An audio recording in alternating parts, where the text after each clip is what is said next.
केतु का काम होता है चीज़ों से हमें डिटैच करना, चीज़ों से हमें अलग करना। राहु का काम है कि चीज़ों के प्रति हमारा अटैचमेंट जो है उसको निरंतरता के साथ बढ़ाते जाना। वहीं केतु जिस भाव में भी बैठता है उस भाव से संबंधित चीज़ों से हमें डिटैच करना शुरू कर देता है। हमारे अंदर एक ऐसा विरक्ति का भाव पैदा कर देता है कि अकस्मात हमें ये लगने लगता है कि या तो इस भाव से संबंधित चीज़ें हमारे लिए नहीं हैं या हम इस भाव से संबंधित चीज़ों के लिए नहीं हैं। मीन राशि में केतु का वर्तमान गोचर जो हो रहा है वो इस समय उनके सप्तम भाव में हो रहा है। हम आज बात कर रहे हैं मीन राशि में होने वाले केतु के महत्वपूर्ण नक्षत्र परिवर्तन के संदर्भ में। नमस्कार दोस्तों, कैसे हैं आप सभी। मैं आपका ज्योतिष मित्र श्लोक वर्मा आपके अपने चैनल श्री हनुमंत कृपा में आपका हार्दिक स्वागत करता हूं, अभिनंदन करता हूं। साथ ही अपने बड़े भैया श्री हनुमान जी से करबद्ध निवेदन करता हूं कि वे अपने हनुमत कृपा परिवार के सभी सदस्यों को, नए जुड़ने वाले सभी सदस्यों को सुख समृद्धि प्रदान करें, उन्हें उनके कार्यों में आशातीत सफलता प्रदान करें। दोस्तों, कल 10 नवंबर 2024 को केतु देव ने नक्षत्र परिवर्तन किया है। अभी तक आपको जैसा कि पता है कि केतु चंद्रमा के हस्त नक्षत्र में गोचर कर रहे थे और वर्तमान परिस्थितियों में ये आपके सप्तम भाव में बैठे हुए हैं। सप्तम भाव में आपकी बुध की कन्या राशि फॉल करती है। ना तो बुध के साथ केतु की मित्रता, न जिनके नक्षत्र में ये गोचर कर रहे थे अर्थात चंद्रमा के साथ इनकी मित्रता, क्योंकि आप जानते हैं कि जिस प्रकार से सूर्य को ग्रहण लगाने का कार्य राहुदेव द्वारा किया जाता है उसी प्रकार से चंद्र को ग्रहण लगाने का कार्य केतु देव द्वारा किया जाता है। सप्तम भाव में बैठे हुए केतु ने, देखिए, राहु और केतु को कोई स्पेशली भाव प्रदान नहीं किया गया है। ये जिस राशि में बैठते हैं, जिस भाव में बैठते हैं, उस राशि के स्वामी के अनुसार या उस भाव के स्वामी के अनुसार ही इनका व्यवहार हो जाता है। लेकिन जब ये अपनी शत्रु राशि में जाके बैठ जाएं, मतलब अपने शत्रु ग्रह से संबंधित भाव में जाके बैठ जाएं, तो फिर ये आपको चाहकर भी उचित परिणाम नहीं दे पाते, जो परिणाम आप इनसे अपेक्षित रखते हैं, जिनकी आप इनसे अपेक्षा रखते हैं। दोस्तों, अगर अभी तक आपने अपने इस चैनल को सब्सक्राइब नहीं किया है तो करबद्ध निवेदन है कि चैनल को सब्सक्राइब जरूर कर लें। वीडियो को अंत तक अवश्य देखिएगा। कहीं भी आपको अच्छा लगता है तो कमेंट बॉक्स में जय श्री राम लिखेंगे तो आपको भी अच्छा लगेगा, हमें भी अच्छा लगेगा आपके लिए इस तरह के विश्लेषण लेकर आने के लिए। कल 10 नवंबर 2024 को केतु ने अपना नक्षत्र परिवर्तन किया। ये केतु देव अभी तक चंद्रमा के हस्त नक्षत्र में चल रहे थे। ना तो चंद्रमा के साथ इनकी मित्रता, ना बुध के साथ इनकी मित्रता। लेकिन कल 10 नवंबर 2024 को केतु उत्तरा फाल्गुनी नक्षत्र में गोचर कर गए हैं। उत्तरा फाल्गुनी नक्षत्र के बारे में मैं आपको थोड़ा सा बताता चलूं कि उत्तरा फाल्गुनी नक्षत्र जो है, किसी भी नक्षत्र के 4 चरण होते हैं। ये उत्तरा फाल्गुनी नक्षत्र को सिंह राशि के अंतर्गत लिया गया है और स्वामी इसके सूर्य देव कहे जाते हैं। लेकिन अगर नक्षत्र के चरण की बात की जाए तो प्रथम चरण के स्वामी जो हैं वो सूर्यदेव होते हैं, जबकि द्वितीय और तृतीय चरण के स्वामी शनि महाराज होते हैं। वहीं चतुर्थ चरण के स्वामी आपके जुपिटर होते हैं, बृहस्पति देव होते हैं। आपकी पत्रिका में आपकी जो चंद्र राशि है, चंद्र राशि मीन राशि में गुरु बृहस्पति आपके प्रथम स्थान के साथ ही साथ आपके दशम भाव के स्वामी भी होते हैं, मतलब आपके कर्म क्षेत्र के स्वामी भी गुरुदेव बृहस्पति ही बनते हैं। तो अब आप जानते हैं कि राहु और केतु सदैव वक्री गति से अपना समय चक्र पूरा करते हैं। सूर्य, चंद्रमा ये दोनों कभी वक्री नहीं होते। बाकी प्लैनेट्स जो हैं कि वो कभी वक्री कभी मार्गी होते रहते हैं, लेकिन राहु और केतु ये 2 प्लैनेट ऐसे हैं जो कि सदैव वक्री ही रहते हैं। तो ये केतु देव जब उत्तरा फाल्गुनी नक्षत्र में प्रवेश किए तो इन्होंने इसके चौथे चरण से प्रवेश किया, अर्थात बृहस्पति के नक्षत्र में ये आए हैं, उस नक्षत्र के चरण में जिसके स्वामी की गुरुदेव बृहस्पति होते हैं। अब यदि देखिए गुरुदेव बृहस्पति इस समय आपकी पत्रिका में जो इनका ट्रांजिट हो रहा है, जो गोचर हो रहा है, वो तृतीय भाव में हो रहा है, मतलब आपके पराक्रम के भाव में। पराक्रम भाव तो होता ही है, साथ ही साथ ये आपकी डिसीजन मेकिंग से भी संबंधित होता है, आपके छोटे भाई बहनों से भी संबंधित होता है, आपके आस पड़ोस से संबंधित होता है, आपके कम्युनिकेशन, जो आप मास कम्युनिकेशन करते हैं, जो आप मीडिया रिलेटेड चीज़ें करते हैं, या आप उसमें यूट्यूब को भी काउंट कर सकते हैं, फेसबुक, इंस्टाग्राम, ये सारी चीज़ें, अगर आप प्रिंट मीडिया में भी काम करते हैं तो तृतीय भाव में इस समय गुरु का गोचर है। और गुरु के नक्षत्र में जब केतु जा रहे हैं, देखिए केतु अभी तक आपके सप्तम भाव में बैठे हुए थे, और जैसा मैंने शुरुआत में आपसे कहा कि ये डिटैचमेंट के कारक होते हैं।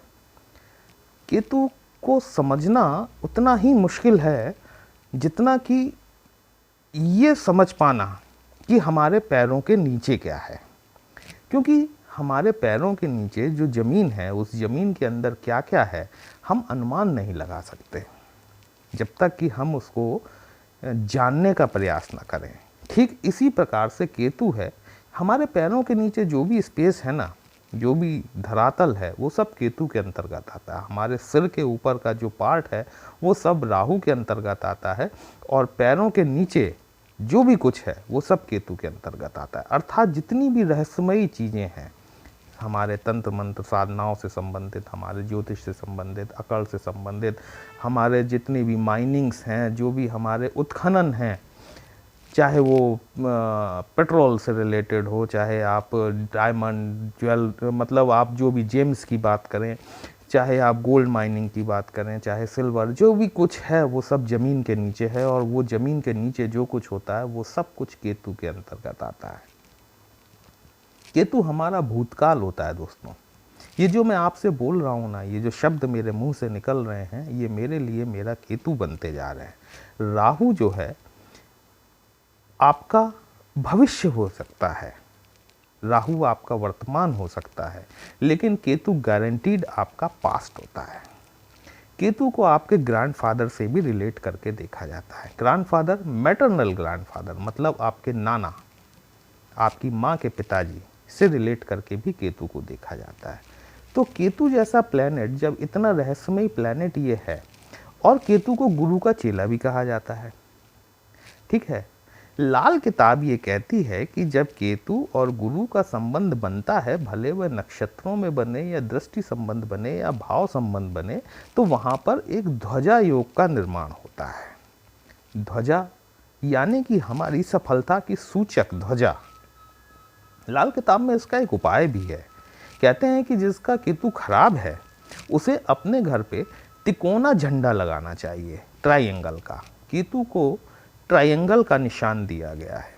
जिसका केतु खराब होता है, यदि वो अपने घर की छत पे अगर ट्रायंगल लाल रंग का झंडा लगा लेता है, तो उसका केतु देव की जो अशुभता है वो धीरे धीरे शांत होने लगती है। केतु हमारी सफलता, हमारी विजय का सूचक है।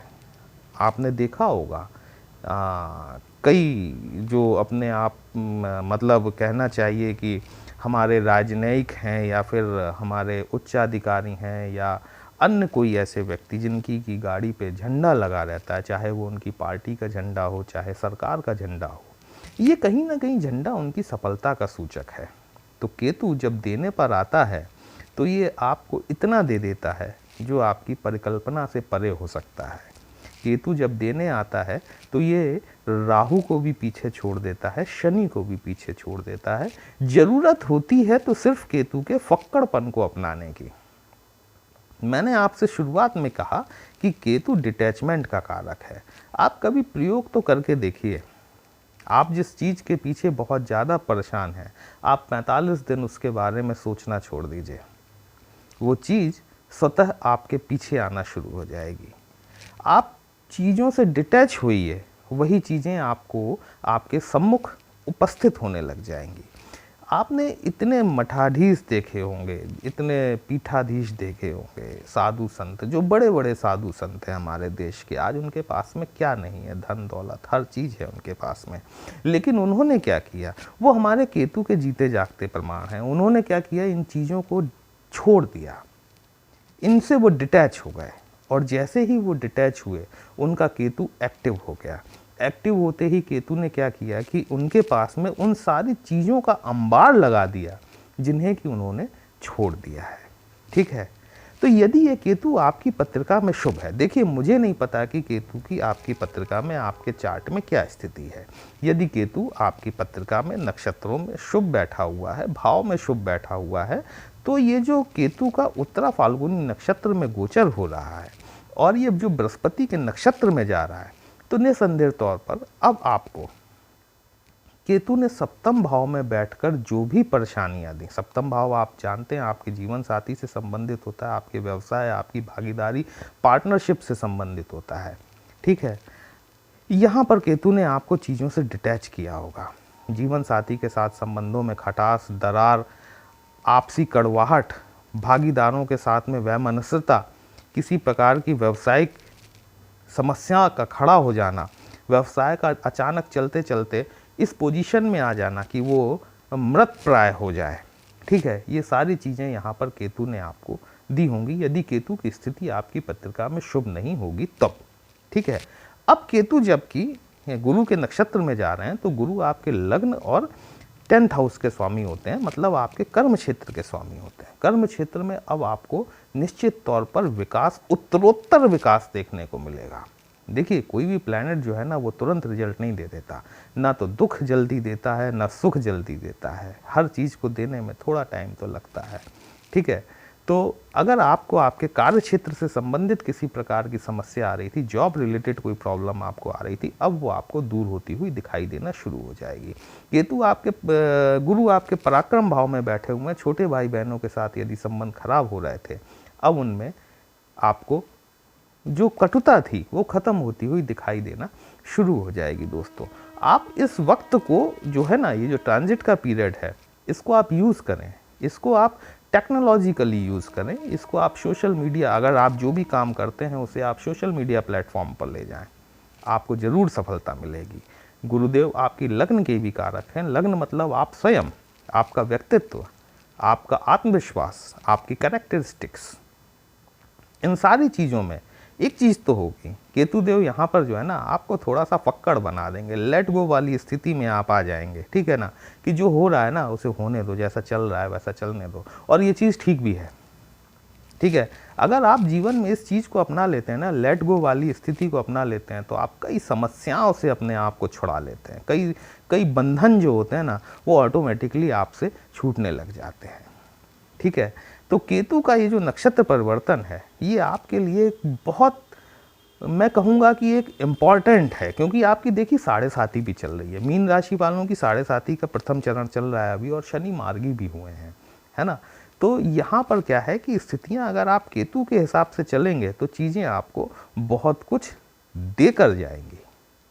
आज का विश्लेषण कैसा लगा? यदि अच्छा लगा हो तो चैनल को लाइक, शेयर और सब्सक्राइब जरूर करें। यदि हमसे पत्रिका का विश्लेषण कराना चाहते हैं, हमारा थंबनेल में हमारा व्हाट्सएप नंबर दिया गया है, आप हमसे कांटेक्ट कर सकते हैं। पर्सनल कंसल्टेशन पेड होता है, एक छोटी सी फीस आपको पे करनी होगी, आपकी समस्या का उचित समाधान हमारे द्वारा करने का प्रयास जरूर किया जाएगा। चलिए फिर मिलते हैं एक नई राशि के साथ, तब तक के लिए जय श्री राम।